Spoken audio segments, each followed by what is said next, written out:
Dito tayo, mga kababayan. Sara Duterte. Sinagot ni Jose Claire Castro.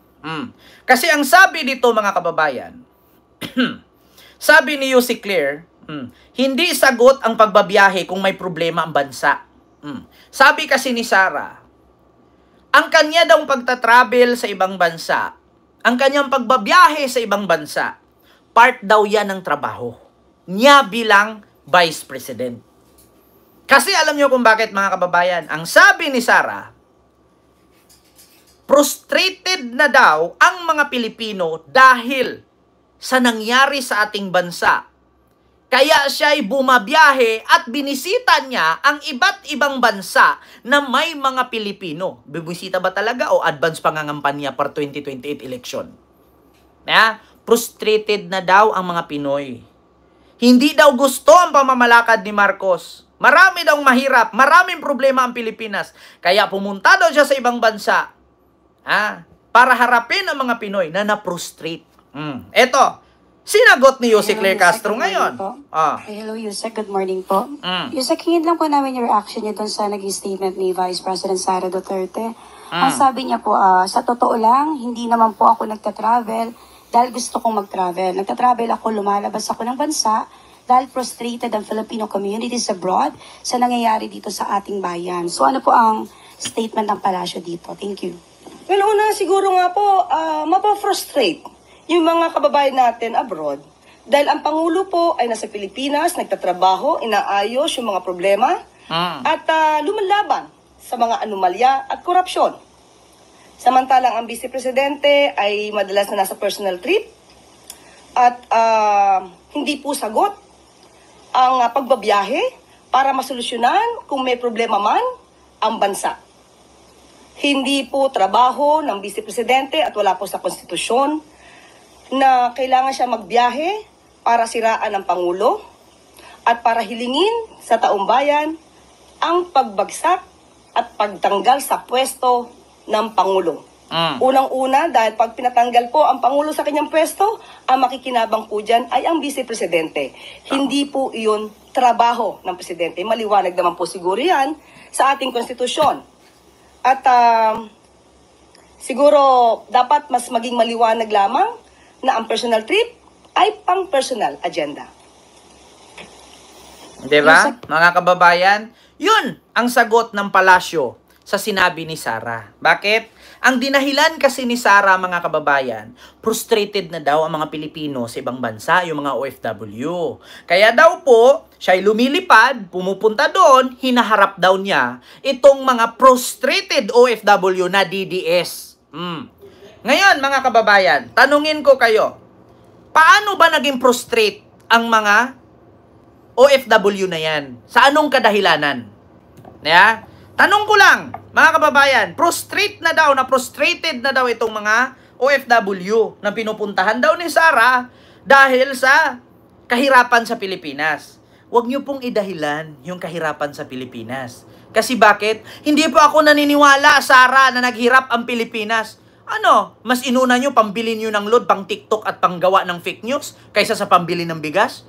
Paano kayo masasabing naghirap ang Pilipinas, aber? Hindi ako naniniwala na prostrate ang mga Pilipino. Dahil mahirap ngayon na si Marcos ang presidente. Saan ka nakakita na mahirap inuna pambili ng load kaysa pambigas? Inuna pambili ng load, gumawa ng fake news at mag-share na bangag si Marcos, adik si Marcos, kawawa si tatay, butot balat na doon dahil kay Marcos, putang inang bangag na yan. Saan mo nasasabing prostrate dahil naghirap? Inunang pambili yung load, pambayad ng wifi kaysa pambili ng bigas? Paano nyo nasabi ngayon na naghihirap tayo? Paano mo nasabi na prostrate sila? Saan ka nakakita ng prostrate? Mas marami pa ang panahon or time sa pagpapanood ng concert ni Vice Ganda at pamumuna sa concert ni Vice Ganda kaysa pambili nila ng bigas. Saan ka nakakita na prostrate ang Pilipino dahil sa pamumuno ni Marcos na mayroon ng pambili ng load para panuorin yung Nothing Beats the Jet Ski Holiday. Imposible naman nanood ka doon walang load. Imposible nanood ka doon walang wifi. Putang ina. Try mo, magamit ng cellphone mo. Walang data. Kung piplay ba yan. Di ba? Sige, mga kababayan. Hindi po prostrate ang mga OFW yung DDS na pinuntahan mo. Ikaw at pamilya mo ang prostrated kay nakulong ang tatay mo. Ang ginawa mong pag-iikot sa buong bansa, buong mundo, advance pangangampanya yan para sa 2028 pasang-awa. Para ibotok at manalo kang presidente para makapaghiganti ka kay Marcos. Yan ang totoo. Yung ginagawa ninyo ngayon, pamilya ninyo ang prostrated, hindi ang Pinoy. Kasi hanggat may DDS na bubong uto-uto at mauto ninyo ng pamilya mo, mapoprostrate po sila. Saan ka nakakita ng OFW? Ang lalaki ng mansyon sa Amerika, ang lalaki ng sahod sa Europa, ang lalaki ng sahod sa Korea, sa Malaysia, sa Thailand, sa Japan. Tapos sabihin mo, prostrate?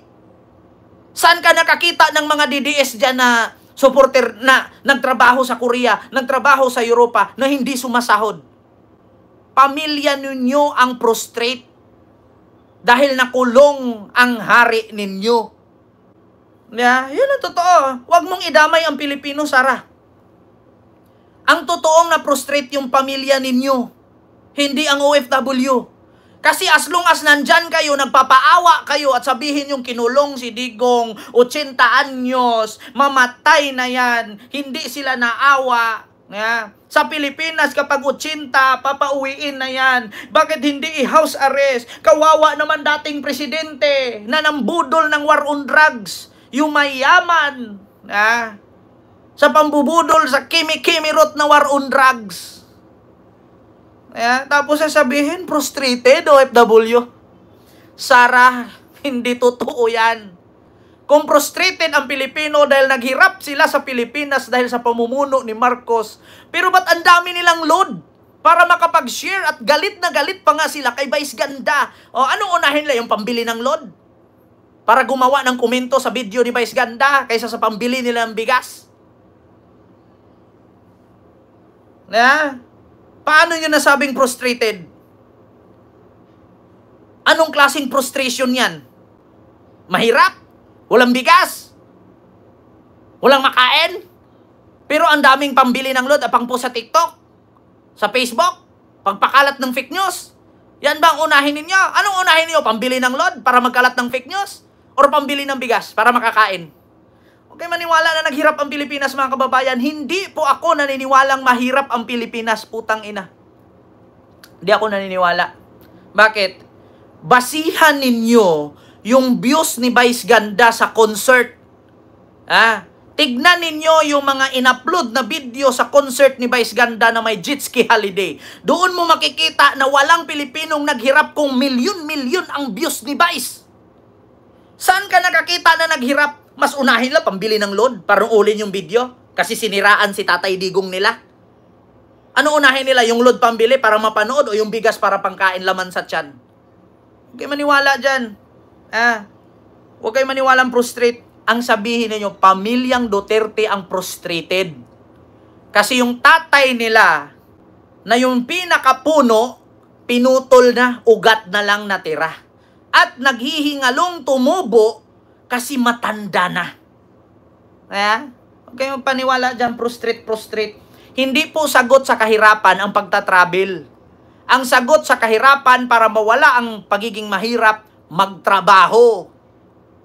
Hindi iikot sa buong mundo at mangangampanya. Gising na ang tao. Yung sinabi ninyo, 1 million na wala sa subscribers, ay sa supporters, sa followers ni Vice, huwag po kayong maniwala. 19,800,000 po ang followers ni Vice. So, 100 to 200K lang ang nabawas. Yan ang nagpapatunay na unti na lang ang bobong DDS. Diba? Sabihin ninyo, frustrated. Tigilan nyo kami. Ano yun? Saan ka nakakita ng frustrated? Mas marami pang post na fake news. Mga kaibigan ko nga sa Facebook, mga kaibigan ko nga noon na mga vlogger puro Vice Ganda. Yung mga kaibigan ko nga na mga OFW dyan, sa iba't ibang bansa na mga DDS, na kaibigan ko noon. Vice Ganda. Saan ka nakakita prostrate? Kung na-frustrate yan, dapat ang mga pinost nila dyan, buhay namin, walang makain, yung sahod ko, binugbog ako ng amo, walang binigay sahod sa akin, dili-dili, pinalayas ako, tumalon ako sa bintana. Yan ang frustration. Pero kung makikita mo naman sa mga OFW na kaibigan mong DDS, Vice ganda, grabe ka makababoy kay tatay. O putang ina, bangag si Marcos. Saan ka nakakita ng frustrate? Frustrate sila sa kakapanisi, frustrate sila sa kakapanira dahil sa mga uto-uto sila. Hindi sila frustrate. Ang totoong frustration yan yung wala akong sahod. Dili-dili. Binugbog ako ng amo ko. Kulang ang pakain sa akin. Hindi ako pinakain. Tatalon ako sa bintana. Tulungan niyo po ako. Yan po ang frustration. Pero pag nakita mo sa post nila, ay putang ina, Vice ganda, binaboy si Tatay Digong, hawa, yung yaman mo, hindi mo madala sa ibang lugar yan, no? Hindi mo madala pag namatay ka yan, o grabe ginawa ni Marcos, bangag, hindi naawa kay BBM. Saan ba yung bandang frustration dyan? Frustrate sila sa papaawa ni Duterte? Huwag kayo maniwala, mga kababayan, na frustration. Frustrated? Walang ganun.